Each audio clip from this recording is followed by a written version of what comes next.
का सासरे बुवा, तुमच्या शुभूकडे पैसे आहेत पण द्यायची नियत नाहीये.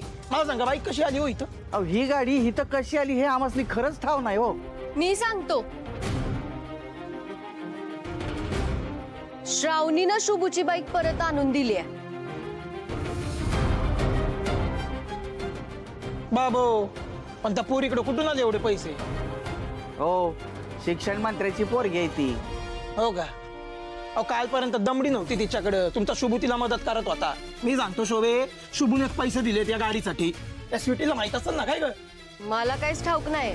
मग मला माहिती ना, मी चांगलं ओळखून शुभूला. शुभूनेच दिलेत पैसे. शोभे, त्या दोघांची मिली बघत आहे, ती पोरगी बिल्ले घ्या माडे. ओ दाजी, काय बोलताय? ती माझी मैत्रीण, मी चांगलं ओळखते तिला. आणि विसरू नका, ती शिक्षण मंत्र्याची पोरगी. बाबो, आता हिचं बी थोबाड चालायला लागलं व ही बी मला बोलायला लागली. आता तर मला हुंड्याचे पैसे पाहिजेतच. ए शोभे, तुझ्या भावाकडे ढेकभर पैसे पण त्याला मला द्यायचे नाहीत. मला पैसे पाहिजे. तुझी बहीण मला बोलती. सानिका, बघितलं अण्णा, पैसे असून पण शुभ असं करायलाय. हे शुभंकरचं घर आहे ना? हा का? ते काय ना, शुभंकर सरांच्या गाडीमध्ये आमच्या साहेबांचे कागदपत्र राहिलेत, तेच घ्यायला आलोय मी. जरा गाडीच्या बी द्या की. हाय गाडीलाच आहे बघा, कुठं असतील घ्या गाडीलाच आहे का? का? बाजूला कसले पेपर आहेत? त्याला विचार जा, विचार. कसले पेपर आहेत दादा? येडी आहे काय ग? हे घ्या तुमच्या गाडीचे कागदपत्र. शुभू सर आल्यानंतर त्यांना आठवणीने सांगा. ही गाडी काय तुम्ही विकत घेतली होती? अहो नाही, ही गाडी मी विकत नाही घेतली, आमच्या साहेबांनी विकत घेतली आहे. ते काय ना, आमच्या साहेबांना ना ही गाडी फार आवडली बघा. आमच्या शुभूची बी लई आवडती गाडी आहे. अच्छा, शुभू सरांना ही गाडी आवडत होती तर त्यांनी का विकली हो? ओ दादा, का ऐकली, कशाला ऐकली, जाऊ दे की आता. सत्य कटू असतं.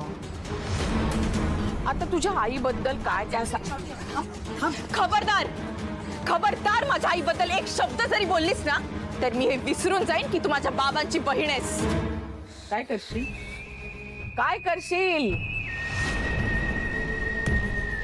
या पटलावरची राणी एकच, अलकनंदा. विसरलीस? जीभ हसडून हातात देईन. तुझी हिम्मत कशी झाली ग माझ्या आईच्या चारित्र्यावर अशी चिखलफेक करण्याची? आणि तू या घरची राणी आहेस ना, कारण बाबांनी अजून तुझं खरं रूप बघितलंच नाहीये. पण ज्या दिवशी त्यांना कळेल ना, त्या दिवशी तुझी अवस्था या घरातल्या नोकरांपेक्षाही वाईट असेल. झालं बोलून? कोण सांगणार ग विश्वंभरला? तुझ्या बाजूला हे जे उभे आहेत तुझे काका काकी, त्यांना माझा पूर्ण इतिहास माहितीये. त्यामुळे ते या भानगडीत नक्कीच पडणार नाहीत. राहिला प्रश्न तुझा, तर तुला या घरात धुळी इतकी सुद्धा किंमत नाहीये. मग तुला असं वाटतं का की विश्वंभरला तू सांगितल्यावर तो तुझ्यावर विश्वास ठेवेल? काय ना, नशिबाची एक खासियत असते आत्या. जेव्हा ज्याला त्याची गरज असते ना, तेव्हाच ते पलटतं. त्यामुळे तो दिवस सुद्धा नक्की येईल. पण तोवर एक गोष्ट सांगते, अगं सुधार स्वतःला.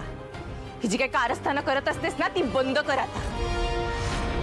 तुझीला धूळ समजतेस ना, ती जोवर शांत आहे ना तोवरच धूळ आहे.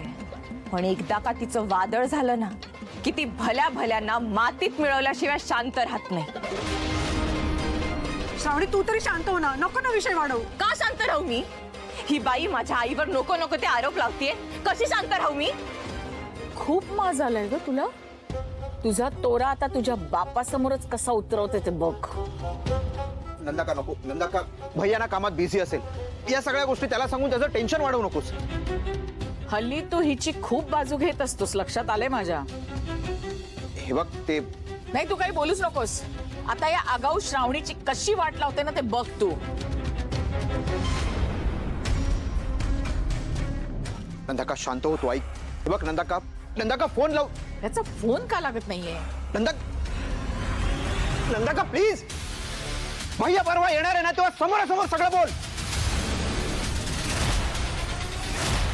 पृथ्वी, माझा फोन हातातून हिसकावून घेण्याची हिम्मत कशी झाली तुझी?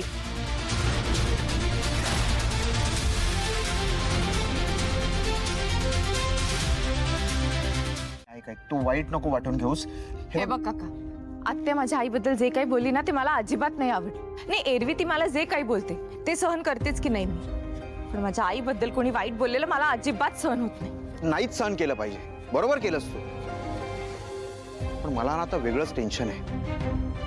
नंदा का आता शांत नाही बसणार. ती काहीतरी नक्कीच मोठं प्लॅन करेल. मला तर बघायचंच आहे आत्या अजून किती खालच्या पातळीला उतरते ते. श्रावणी, आज तुझे नंदाकाला सुनावलंस ते योग्यच केलंस. आजवर ती या घरात स्वतःचीच मर्जी चालवत आली आहे. तिला चॅलेंज करणारं कुणीच नव्हतं, पण आज तू तिच्याशी 2 हात करतेस. आणि यापुढे मीही गप्प नाही बसणार.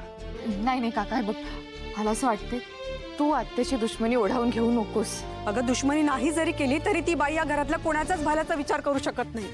ती या घरातल्या प्रत्येकाला डसणार आहे. त्यामुळे तिला वेळीच ठेचणं गरजेचं आहे. ह्यांनी जे केलं ते योग्यच केलं.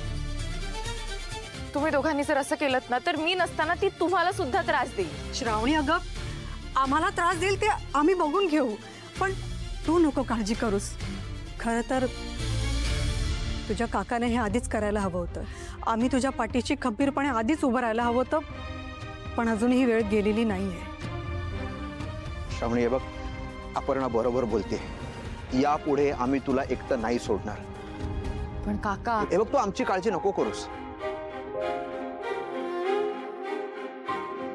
तू लढ, आम्ही तुझ्या बरोबर आहोत.